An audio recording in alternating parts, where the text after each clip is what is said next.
Bon dia, climentons i climentones. Com és tradicional cada dilluns, us faig un petit resum de com ha anat la setmana. Amb dades sanitàries hem passat de 30 casos positius a 32 aquesta setmana i han fet un canvi amb la fórmula de veure els tests negatius que li diuen ara casos sospitosos i hem passat de 35 a 46. Val? O sigui, no hem de baixar la guàrdia. També han fet un canvi de percentatges de comparativa.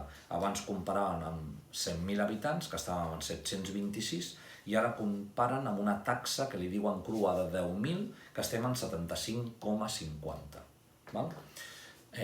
Continuem fent mascaretes a casa amb els voluntaris i les voluntàries. Els hi vull agrair perquè aquesta setmana passada, ja quan es van repartir als comerços un altre cop, vam superar el 1.000 de mascaretes, amb la qual cosa amb elles totes moltes gràcies. Demà farem un ple extraordinari i urgent. Tenim com a punt important, aprovarem la liquidació de l'exercici 2019, d'on podrem treure un superàvit municipal.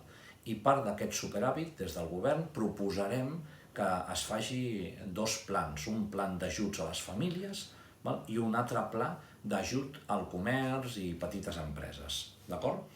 I també proposarem un nou calendari fiscal per ajornar els impostos al màxim possible al final del segon semestre de l'any 2020.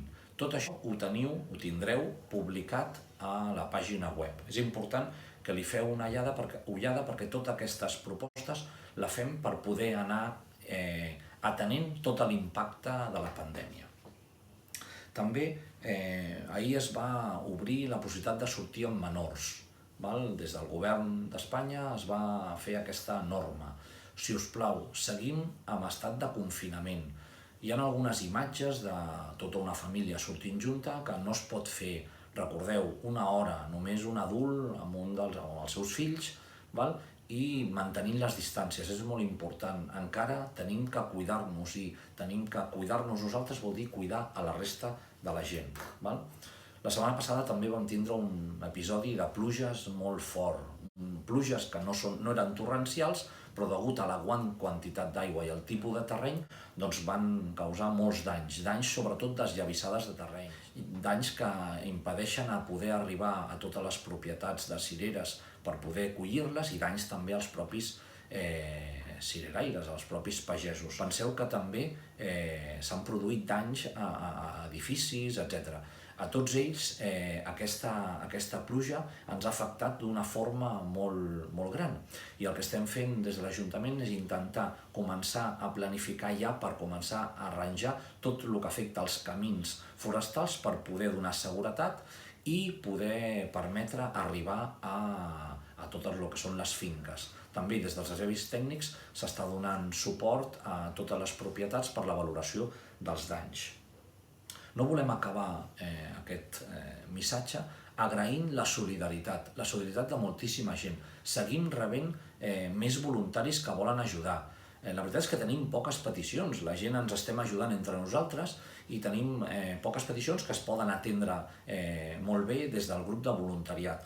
Però aquesta setmana, per exemple, se'ns ha ofert un taxista que si hi ha algú que tingui alguna necessitat de poder anar a Viladecans o a algun lloc per poder portar-lo i són famílies vulnerables, s'ofereix. També se'ns han ofert sanitàries per poder ajudar per telèfon a l'atenció de la gent, per la gent que necessiti més parlar amb algú, també ho puguin fer-ho. I també fins i tot tenim gent que se'ns ha ofert a fer menjars per a alguns que ho puguin necessitar. De moment ho estem encarrilant tot amb el grup de voluntaris i voluntàries i sobretot moltíssimes gràcies perquè això és el que es fa un poble, el que fa ser el poble de Sant Climent. De veritat, moltíssimes gràcies, continuem, no abaixem la guàrdia i entre tots us ho superarem, ens en sortirem. Moltes gràcies.